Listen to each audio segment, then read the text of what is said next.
Chers téléspectateurs du EPB TV, nous sommes encore avec Yannick, pas l'Africain, mais il y a une polémique à propos du Cameroun. Ça tire dans tous les sens. Ça tire dans tous les sens. Nous sommes avec lui, on va se voir. Ça tire contre les Ivoiriens, ça tire contre les Gambiens, ça tire contre les Africains, les Européens ça mêle. On ne sait pas que se passe-t-il. Est-ce que c'est les Camerounais qui nous jouent des jeux ou bien le mal c'est les autres? Bonjour Yannick. Bonjour cher frère, cher aîné. Toujours un plaisir d'échanger sur cette plateforme avec nos auditeurs et avec vous également. Des polémiques, affaire Covid, ça revient encore. Polémique à affaire Covid. On a connu le Cameroun de Roger Mila qui gagnait les matchs sans passer par des combines. Le Cameroun de Samuel Eto'o, que tout le monde a aimé. Que se passe-t-il? Est-ce que le Cameroun a baissé à un niveau qu'on puisse commencer à acheter des combines? Ou bien c'est la jalousie, on en veut au Camerounais? Moi je dirais beaucoup plus que là il s'agit d'une certaine mauvaise foi. Et pour ceux qui ont pu suivre nos vidéos, nous parlions de théorie de complot par la FIFA et vous verrez que tout est fait, tout est mis en œuvre justement pour salir cette compétition reine et qui nous est très chère à nous les Africains, qui est la Coupe d'Afrique. Donc là quand on parle de Covid, il y a une compétition qui a été organisée en période Covid et en période aussi où il y a un nouveau variant Omicron qui est assez contagieux, qui est là. Alors il y a un protocole qui a été mis en place par la CAF. Et ce protocole, je veux dire, ni les Camerounais ou alors une autre fédération étrangère ou un autre pays étranger n'a une opinion à donner.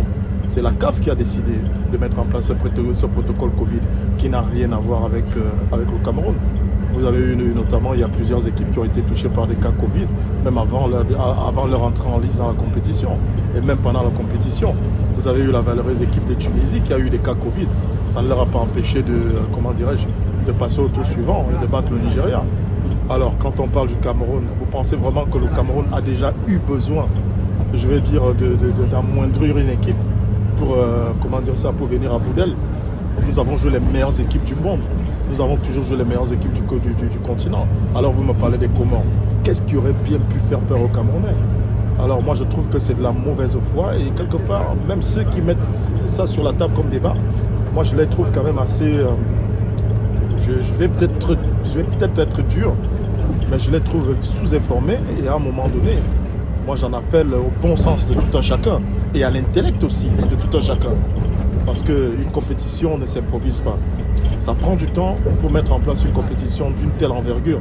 Alors dire que les Camerounais auraient magouillé avec la CAF, ça, je trouve ça totalement déplacé et même irresponsable.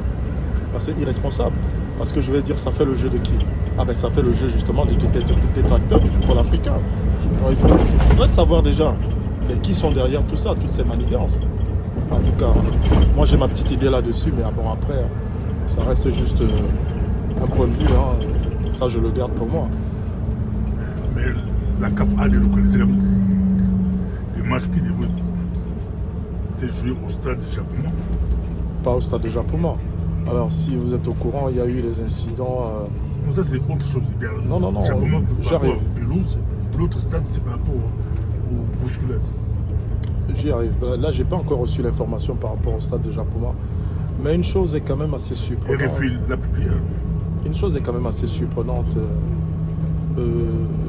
La compétition, je vais dire, les critiques fusent ici et là. Mais à un moment donné, cherchez les bonnes informations. Allez à la source. Alors, les hommes des médias, moi je les encourage à aller à la source. Parce que quand vous avez ce coach minable, ce petit Belge là, le petit coach minable de la Gambie, qui monte au créneau en insultant un grand pays de football comme le Cameroun, comme quoi il y aurait 6 joueurs qui dormiraient dans des chambres et tout, mais c'est complètement hallucinant. C'est complètement hallucinant que des gens aient pu prendre des propos pareils en considération. Parce que je vous répète, je vais vous rappeler une chose. Par exemple, c'est le nombre de joueurs contaminés, c'est 6 choses. Non. Parlons d'autre chose. Hein. Là, vous me parlez des comment. Là, moi, je vous parle du coach gambien. Moi, je vous parle de la polémique, comme quoi il y aurait des joueurs qui seraient mal logés et autres. Moi, je dis c'est une polémique. Tous les sites avaient été arrêtés dès le départ. Les Gambiens savaient effectivement qu'ils allaient avoir un hôtel à la vallée de Bana. Ils ont eu justement l'un des meilleurs établissements de l'Ouest du Cameroun. Alors, ils ont été logés dans cet établissement. Mais il se pourrait que voilà, la délégation gambienne est arrivée en surnombre.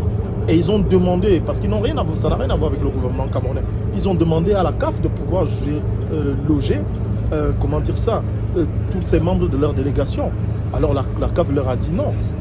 Alors c'est entre eux, apparemment, ils auraient décidé justement de loger les membres et les joueurs justement dans ces chambres. Ce qui n'a rien à voir avec le Cameroun ou rien à voir avec la CAF. C'était un choix de la part des Gambiens. Alors il ne faudrait pas venir monter au créneau et se plaindre et discréditer une compétition, voilà, parce qu'on n'a pas voulu suivre des règles. Alors quand une équipe arrive, on sait tous qu'une équipe, quand une équipe arrive sur place avec sa délégation, il y a un nombre de personnes bien limité. Alors tout avait été discuté en amont. Alors moi, des personnages comme cela, je les trouve tout à fait ignobles et ils n'ont même pas leur place. Ils n'ont même pas leur place. Et moi, je l'ai toujours dit, il faudrait que les équipes africaines apprennent à avoir des sélectionneurs locaux. On n'a pas besoin de ce genre de personnages, je veux dire, en Afrique. Que répondez-vous à ceux qui disent que quand le Cameroun joue, toujours carton rouge, Covid, il a toujours dites-moi que le carton rouge n'est pas justifié. On a vu Égypte contre Côte d'Ivoire. Non, mais je vous pose la question. Très bon match, très bon match de haut niveau. Dites-moi qui a fait plaisir à tout le monde. Dites-moi que le carton rouge n'est pas... Est-ce qu'on veut favoriser le Cameroun parce que la CAN se joue chez eux? Quand vous dites on veut, qui on mit pour qui? Bonne question. Écoutez, c'est vous qui le pensez, c'est votre avis. Moi, je parle que... Enfin, une chose est sûre et certaine. Polémique parce que quand on dit que la CAN se joue au Cameroun... Moi, je vais dire personnellement, je ne m'arrête jamais aux polémiques. Je m'arrête jamais aux polémiques parce que moi, je suis un homme d'autres disent même le tirage au sort, le Cameroun raconte des petites équipes. Pour les expliquer, c'était compliqué, des débats énormes. Mon cher aîné, on va laisser tout ce beau monde... Tu réponds aux polémiques. Aujourd'hui, c'est des polémiques. On va laisser tout ce beau monde, justement, dans leurs polémiques. Parce que moi, je ne réponds pas aux polémiques. Moi, je parle de faits. Et quand on parle de faits, à un moment donné, il faut avoir des preuves de ce qu'on avance. Alors, quand on veut des preuves, allez à la source. Mais arrêtez d'insulter le football camerounais qui n'a rien à prouver au monde entier. Face au monde, le Cameroun a toujours été à prouver que nous sommes une nation de football. Tout le monde le sait. Quand le Cameroun est arrivé pour la première fois en Coupe du Monde, 82, alors pour essuyer l'affront que le peuple congolais, le Zaïre à l'époque, avait infligé à l'Afrique, le Cameroun était allé en 82 et avait fait 3 matchs nuls. Et vous avez vu, quand vous parlez même de scandale, comment le Cameroun avait été stoppé en 82. Donc nous n'avons rien à prouver à quiconque sur le plan mondial en termes de football. Alors quand on me parle des Comores et tout, moi honnêtement ça me donne envie de pleurer. Les Ivoiriens vous ont pardonné. Pardonné. Qu'est-ce qu'on leur a fait pour pouvoir... Tous les stades étaient derrière l'Égypte. Tous les stades étaient derrière l'Égypte.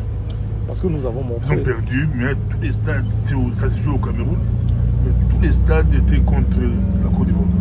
Justement parce que le peuple ivoirien, la majorité du peuple ivoirien est monté au créneau justement. C'est les Ivoiriens qui ont créé, c'est par les Ivoiriens que cette polémique a enflé en fait. Puisque nous savons que nos frères ivoiriens sont omniprésents sur les réseaux sociaux. Donc ils ont été un peu plus virulents que les autres et ils ont attaqué frontalement le peuple camerounais. Alors vous savez, le peuple camerounais, c'est pas un peuple qu'on attaque comme ça. C'est un peuple très très orgueilleux. Et à un moment donné, et c'est un peuple qui sait se défendre. Donc à un moment donné, nous avons supporté la Côte d'Ivoire contre l'Algérie. Nous avons porté l'équipe de Côte d'Ivoire face à l'Algérie, match qu'ils ont d'ailleurs gagné. Tout le stade était pour la Côte d'Ivoire ce jour-là. Alors on leur a montré qu'en même temps, autant on vous donne de l'amour, et cet amour-là on peut le reprendre si on ne l'a pas en retour. Alors c'est ça, c'est comme ça que ça marche dans la vie. Tu me donnes de l'amour, je te donne de l'amour. Tu me respectes, je te respecte pas. Tu me respectes, je te respecte. Tu me respectes pas, alors ça va dans le sens opposé. Vous parlez de clé Cameroun. Moi, je travaille avec 2 Camerounais. un qui est francophone, l'autre est anglophone. Ça m'a tellement tapé la tête qu'un jour j'ai dit à celui qui est francophone, mais toi tu es beaucoup plus proche des Congolais. Moi je suis Congolais. On est très proche avec toi, même langue, même culture, on est pareil, même figure, même tout. Mais l'autre, même vous, toi qui est Camerounais, avec l'autre là, ça ne marche plus. Anglophone, c'est vraiment. Comment vous faites? Je ne comprends pas. Il faudrait déjà pouvoir expliquer. Dans un pays. Moi personnellement, non. Toi, tu parles anglais, toi ça va. Mais pour un Camerounais qui ne parle pas anglais, avec un Camerounais qui ne parle pas français, mais c'est deux mondes. Non, je ne vois pas la différence. C'est deux mondes. Ces insinuations-là, enfin bref. Non, je travaille avec les deux. J'ai vu qu'ils ne se parlaient pas. C'est vraiment compliqué. Non, le Cameroun est un pays très très uni. Les Camerounais n'ont pas de soucis pour cohabiter. Je pense que c'est l'un des peuples qui arrive à vivre en paix dans l'unité. Dans l'unité qui nous est très chère. Les Camerounais sont très très unis. Donc parmi les pays en Afrique, vous verrez que nous sommes l'un des pays les plus stables. Mais ils parlent anglais, je parle français. Non, personnellement, je ne pense pas qu'il y ait même polémique à avoir par rapport à ça. Le Cameroun, c'est un pays uni, nous sommes très ouverts, nous sommes très hospitaliers. Et entre vous, ça se passe comment? Entre vous, au pays? Nous n'avons pas de soucis au Cameroun. Il n'y a pas de soucis. Toi, tu as des amis camerounais anglophones, toi tu parles anglais. Non, ça n'a rien à y voir. Je vais dire, le peuple camerounais, c'est un peuple qui connaît toutes les valeurs du vivre ensemble. Nous n'avons pas ce genre de soucis. Alors au Cameroun, le Cameroun est un pays d'ethnie. Il n'y a jamais eu de guerre de Biafra. Là déjà, quand vous parlez de Biafra, vous parlez du Nigeria. La guerre du Biafra, c'est une guerre qui a eu lieu au Nigeria. Et là, dont nous parlons d'un État, alors, qui était enclavé dans le Biafra, justement, où il y avait énormément de pétrole, et qui avait voulu avoir son indépendance. Aussi, il y avait une frontière. Non, il faut connaître l'histoire du Cameroun déjà à la base. Vous savez, le Cameroun, nous avons connu une seule colonie, qui était la colonie allemande. Alors après, je pense que c'était lors de la Deuxième Guerre mondiale, après que les Allemands ont perdu la guerre. Donc le Cameroun a été partagé entre la France, enfin quand je dis partagé, on aurait dit un gâteau, a été partagé entre la France et le Royaume-Uni. Donc la France avait décidé justement de céder une partie de ses territoires en Afrique de l'Ouest et récupérer une bonne partie justement qui se situait dans cette zone de l'Afrique centrale. Donc c'est la raison pour laquelle les francophones sont majoritaires, parce qu'au Cameroun, nous avait 10 provinces, donc 8 provinces francophones et 2 provinces anglophones. Donc il y avait 2 Cameroun à l'époque. Donc à un moment donné, donc, le Cameroun a dû passer par une unité pour former qu'un seul Cameroun. C'est un peu comme en Belgique, le président est... Bon, ici c'est le roi. C'est pas pour le gouvernement, c'est le président et... Par exemple, si le président est francophone, le premier doit être anglophone. Exactement, c'était ça en fait, c'était ça les conventions. Mais ils sont minoritaires? Non, ils sont minoritaires. Ils sont gagnants? Non, j'ai pas trop bien compris. S'ils sont minoritaires, vous partagez égalité ou bien égalité? Non, c'est pas une égalité en tant que telle, c'est un équilibre qu'on essaye de maintenir. Donc voilà, parce que effectivement, lors des conventions, il avait été décidé que voilà, le Cameroun aura toujours un président, enfin qu'il y aura toujours un premier ministre anglophone. Donc peu importe si le président est anglophone, le premier ministre sera aussi anglophone. Donc ça ne change rien du tout. Ce pays africain ou des déjà, je vous rappelle qu'il y a deux pays dans le monde qui sont bilingues. Quand je parle de bilingue, c'est qui parlent la langue française et la langue anglaise. Donc il y a le Cameroun et le Canada. Donc nous parlons les 2 langues qui sont les 2 langues nationales. Donc voilà. Donc chez nous, il était très très important de maintenir cet équilibre de la sorte. Alors comme on parle de ce souci dans le Nozo, donc dans les provinces du nord-ouest et du sud-ouest camerounais, il faudrait savoir que ça rentre dans le domaine de la géopolitique. C'est des choses qui sont assez compliquées dans la mesure où vous savez que le Cameroun a obtenu son indépendance dans les années 60. Alors, on va vous dire que c'est des indépendances qui n'en étaient pas. Il y a plein de contrats qui avaient été signés à l'époque. Mais c'est pas 2 pays par des Français. C'est pas 2 pays. C'est pas 2 pays dans un pays. Parce qu'au Rwanda, moi, on a étudié ici en Belgique à l'époque avec quand on était à l'université avec des étudiants rwandais, déjà avant le génocide, on voit déjà les Rwandais s'étaient séparés des Hutus, étaient entre eux, les Tutsis entre eux, déjà à l'époque. Non, du tout, le Cameroun a toujours été un seul et même pays. Si vous êtes à l'extérieur, les anglophones camerounais vont se retrouver par rapport à l'âme. Non, nous n'avons pas de différence. Nous n'avons pas de différence, hein, puisque vous trouvez des Camerounais anglophones, justement, dans toutes les autres provinces camerounaises. Idem pour les francophones, vous les trouvez dans toutes les autres provinces. Donc ce ne sont pas deux pays dans en un. Donc je vous dirais déjà que le Cameroun a été beaucoup plus grand que ça à l'époque. Ils n'ont jamais demandé l'indépendance. Indépendance? Non, il n'y a jamais d'indépendance qui a été demandée. Le Cameroun a toujours été, il y a toujours eu un Cameroun anglophone et francophone qui existait. Ça a toujours été un même et unique pays. On va terminer sur Cameroun, Côte d'Ivoire. Cette guerre-là a commencé quand les Ivoiriens vous suivent aussi. Hein. Moi personnellement, pour vous répondre aussi, parce que guerre, quand on parle de guerre, pourquoi déjà il y aurait une guerre? C'est toujours chaud entre c'est un pays frère. Les Ivoiriens et les Camerounais. Dans beaucoup de domaines. Les Ivoiriens. Surtout le football. Dans le football déjà. Qui dépasse qui ici? Pourquoi on parlerait même de dépasser? Moi je vous inviterais juste à aller regarder les palmarès des deux équipes. Donc vous verrez bien que bon, il n'y a pas photo. Même en matière de sport, le Cameroun et la Côte d'Ivoire, je pense que nous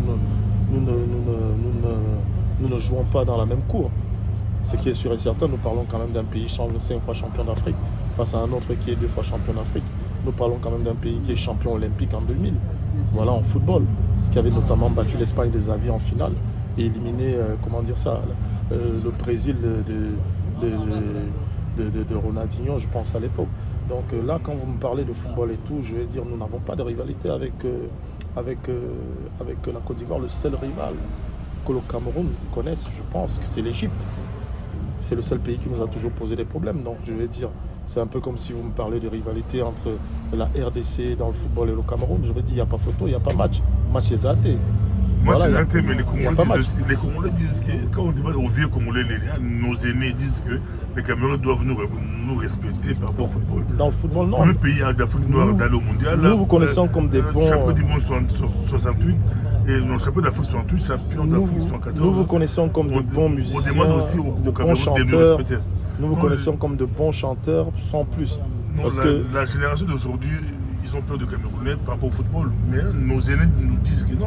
Depuis les années 80. Nos aînés nous disent que non. J'ai demandé à plusieurs d'entre eux, non, les Camerounais doivent nous respecter. Nous ne pouvons pas, je vais dire, nous ne jouons pas dans la même cour. Les Camerounais doivent respecter les Congolais par rapport au football. Pourquoi nous ne jouons pas dans la même cour? Premier pays d'Afrique noire d'aller au mondial. Pour aller se faire ridiculiser. Pour aller au mondial avant vous. Pour se faire ridiculiser. Mais non, du tout.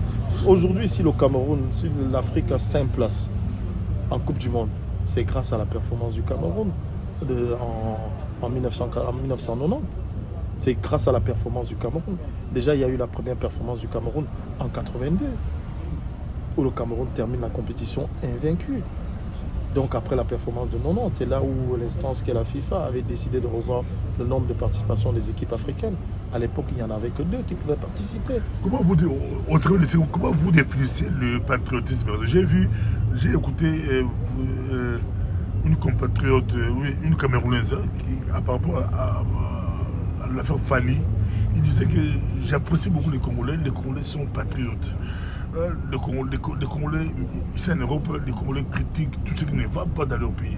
Mais quand je suis avec vous, les Camerounais, vous aimez ce qui se passe au Cameroun. C'est différent de nous. Nous critiquons ce qui se passe au pays pour faire bouger les lignes. Vous, apparemment, vous défendez vous défendez tout ce qui se passe au Cameroun. Donc, la Camerounaise dit qu'elle préfère les Congolais comme patriotes. C'est un point de vue, moi honnêtement, nous, on critique fort. Plus ouvert que le Cameroun. Le Camerounais, vous ne trouverez pas. Alors quand on me parle du Congolais, et c'est ce que je leur reproche beaucoup justement, vous êtes patriotes, vous critiquez tout, mais je trouve déjà les Congolais trop fermés en soi, comme peuple. Donc je veux dire, il n'y a que des histoires congolaises, intra-congolaises, qui vous intéressent à l'occurrence. Vous ne vous intéressez pas à la géopolitique africaine en règle générale, ce que je trouve tout à fait déplorable. Surtout que le Congo, en principe, devrait avoir un rôle majeur en Afrique, parce que le Congo devrait être le poumon même du continent africain. Mais je trouve que vous perdez vos temps dans des guerres tribales, xénophobes et autres. Voilà. Donc le Camerounais en soi, Il faut connaître ce qui se passe au Cameroun. Nous savons critiquer, nous savons monter au créneau. Le Camerounais a de la personnalité. Le Camerounais, ce n'est pas quelqu'un qui subit. Donc je vais dire tout ce qui se passe chez nous. Alors nous savons juste laver notre linge sale en famille et nous avons beaucoup de fierté. Ça c'est sûr et certain. Ce n'est pas à la place publique que les Camerounais justement iront régler leurs affaires internes. Nous savons les régler. Ça c'est une valeur que nous avons. Nous ne savons pas, nous n'irons pas nous afficher aux yeux du monde entier. Alors c'est la raison pour laquelle bon nombre de pays accusent au Cameroun. Votre diaspora n'exige rien à votre gouvernement. Donc, vous laissez faire. Ça veut dire que vous n'êtes pas informé. Vous n'êtes pas informé. Comment dirais-je, la diaspora est toujours montée au créneau. Je vais dire face au gouvernement camerounais, qui est énormément critiqué. Il y a une opposition qui existe au Cameroun.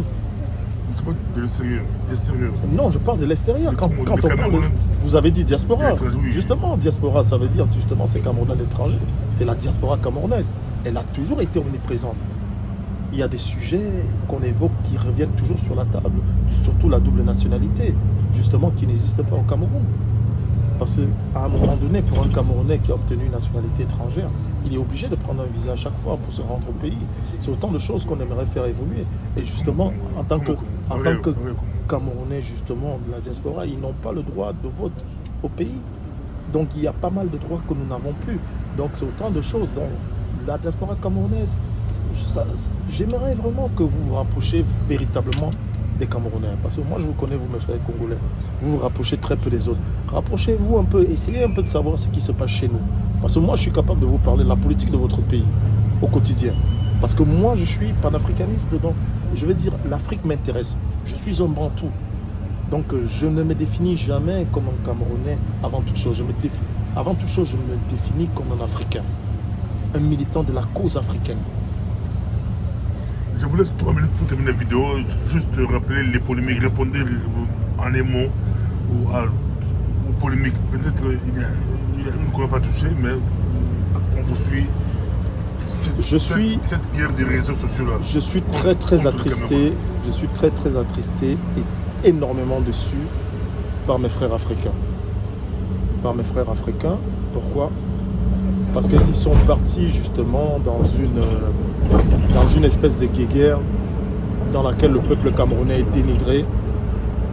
L'honneur du peuple camerounais est traîné dans la boue pour des décisions qui ont été prises par la Confédération africaine de football. Le Cameroun n'a rien à voir, et je le répète, avec ces cas Covid qui sont signalés chez les différentes équipes. C'est du ressort de la CAF et la CAF qui dépend de la FIFA. Donc s'ils ont des questions justement à poser à qui que ce soit, qu'ils aillent les poser justement à ces organismes-là.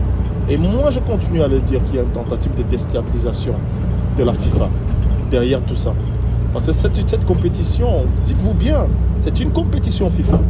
C'est pas une compétition camerounaise. Donc moi j'en appelle au bon sens de tout un chacun et à l'intellect de ceux qui ont un cerveau. Donc je demande à ceux-là d'utiliser leur cerveau. Et posez-vous des bonnes questions. Dites-vous bien que vous avez une compétition qui a commencé avec des joueurs qui sont arrivés 4 jours avant le début de la compétition. Vous ne trouvez pas que ça fait beaucoup? Ça ne fait pas un peu trop de coïncidence? Donc moi j'en appelle au bon sens de chacun et je demande justement à ce qu'on mette fin à toutes ces polémiques. Parce que c'est des polémiques qui ne nous grandissent pas, qui ne nous avancent pas. Voilà, merci beaucoup. Merci.